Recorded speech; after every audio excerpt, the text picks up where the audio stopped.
ममता बनर्जी ने मुर्शिदाबाद में हत्या, लूटपाट, आगजनी और जिले से हिंदुओं के पलायन के बाद मुलाकात की। किससे? राज्य के इमामों के साथ। जी हां, पीड़ित हिंदू मुलाकात करने लायक नहीं है, पर शायद जिनके आह्वान पर वक्फ एक्ट में बदलाव के खिलाफ हिंसा, दंगा, लूटपाट, आगजनी वगैरह की गई, उनसे मुलाकात। लगभग सप्ताह भर से राज्य में ऐसे बड़े बड़े अपराध हुए, पर हिंदुओं से क्यों ही मुलाकात करना? हिंदू तो पश्चिम बंगाल में कुछ है ही नहीं। ये मुलाकात नेताजी इंदौर स्टेडियम में की गई। आजकल यही स्टेडियम ममता बनर्जी की प्रिय जगह है। वे अब जनता के बीच नहीं जाती, जनता को अपने पास बुला लेती हैं। अभी कुछ दिन पहले ही इन्होंने उन शिक्षकों को भी अपने पास बुलाया था जिनकी नौकरी सुप्रीम कोर्ट के फैसले के बाद खारिज हो गई थी। इमामों से क्या कहने के लिए बुलाया था वह तो पता नहीं, लेकिन क्या कहा वह पता है। पता इसलिए है क्योंकि सार्वजनिक तौर पर कहा, जो कहा उसकी रिकॉर्डिंग हुई, सिंबॉलिज्म का इस्तेमाल किया गया। राज्य में तथाकथित धार्मिक सौहार्द का बायोस्कोप दिखाने के लिए मंच पर मुस्लिम, हिंदू, सिख, ईसाई को बुलाया गया था। शायद यह प्रोपेगेंडा चलाने के लिए कि राज्य में हर धर्म के लोग हिंसा कर रहे हैं, या फिर ये दिखाने के लिए कि मुख्यमंत्री के सामने हर धर्म के लोग खड़े हैं, इसलिए राज्य में सब कुछ ठीक है। फिर ममता बनर्जी से शुरू किया अपना पॉलिटिकल प्रोपेगेंडा। सीधा कह दिया कि ये हिंसा मुर्शिदाबाद में नहीं बल्कि मालदा में हुई है और मालदा का सांसद कांग्रेस का है। फालतू में मुर्शिदाबाद का नाम लिया जा रहा है ताकि टीएमसी के सांसद को बदनाम किया जा सके। आप खुद सुनिए कि उन्होंने क्या कहा। मुर्शिदाबाद सीट नय, ওটা মালদা सीट। যেখানে গন্ডগোল হয়েছে মালদা सीट, ওটা কংগ্রেসের জেতা আসন। पब्लिक रिप्रेजेंटेटिवদের সাথে। बताइए, सप्ताह भर से मुर्शिदाबाद में हिंदुओं के खिलाफ भयंकर हिंसा की गई और वहीं से हिंदू पलायन कर रहे हैं, और अचानक ममता बनर्जी बताती हैं कि हिंसा तो मालदा में हुई और इसलिए हुई क्योंकि वहां का सांसद टीएमसी का नहीं है। उन्होंने अगला प्रोपेगेंडा चलाते हुए कहा कि टीएमसी के 3 ऑफिस पर भी हमला हुआ। सवाल यह है कि आपने हमला होने क्यों दिया, और टीएमसी के ऑफिस पर हमला हुआ ये बताकर आप क्या सिंपैथी बटोरना चाहती हैं? और वो भी किससे?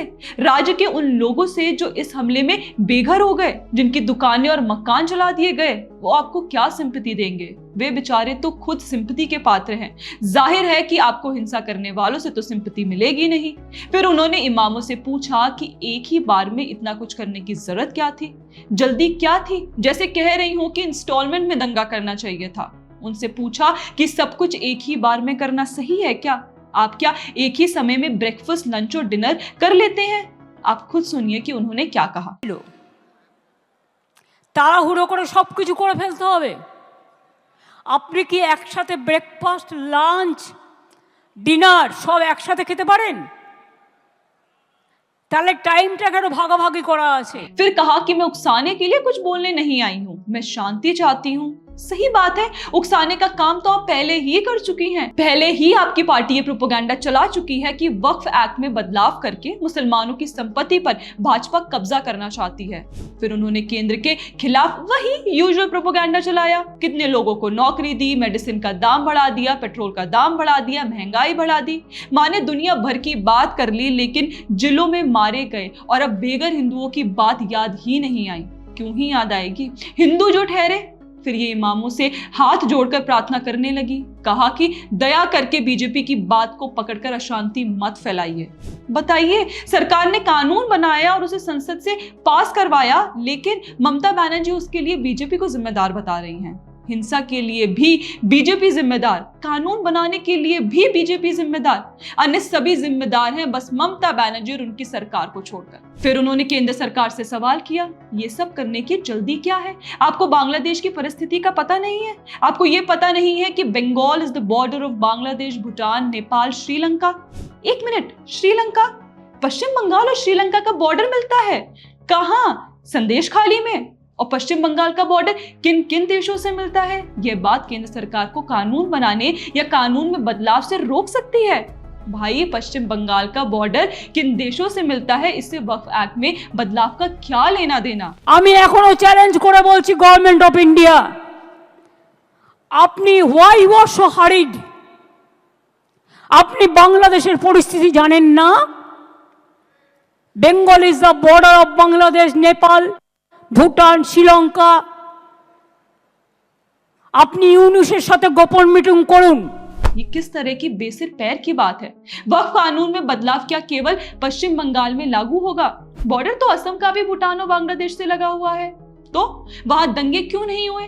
दरअसल ममता बनर्जी कुछ भी अनाप शनाप बोलकर एक स्मोक स्क्रीन क्रिएट करना चाहती हैं, ताकि मुर्शिदाबाद में जो हिंसा, लूटपाट, आगजनी, हत्या और हिंदुओं को वहां से पलायन करने के लिए बाध्य किया गया, उसकी चर्चा ना हो।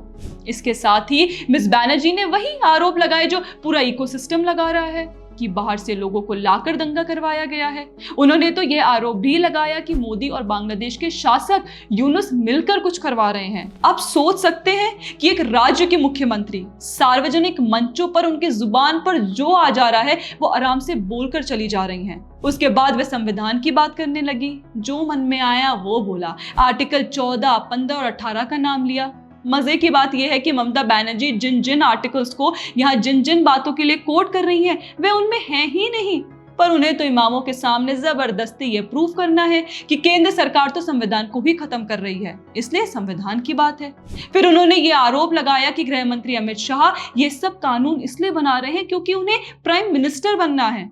प्राइम मिनिस्टर मोदी से इन्होंने पूछा कि ये किस व्यक्ति को गृह मंत्री बना दिया है आपने। दोस्तों, ये ममता बनर्जी की बड़ी बचकानी हरकत है। वे बीजेपी के नेताओं में फूट डालने की बचकानी कोशिश पहले भी कर चुकी हैं। 2016 में जब डिमोनेटाइजेशन हुआ था, तब उन्होंने राजनाथ सिंह से अपील की थी कि आप प्रधानमंत्री बनिए और इस मोदी को हटाइए।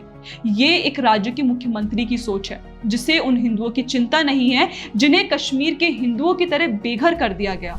उन्हें चिंता उनकी है जिन्होंने इन हिंदुओं को बेघर किया। क्यों? क्योंकि उनके ही अनुसार जो गाय दूध देती है उसका लात खाना पड़ता है। यहाँ गाय मुसलमान है और दूध का अर्थ है उनका वोट। तो ममता बनर्जी के लिए मुसलमानों का वोट सबसे महत्वपूर्ण है और वो इस सोच के अनुसार तब तक राजनीति करेंगी जब तक सत्ता से बाहर नहीं कर दी जाती।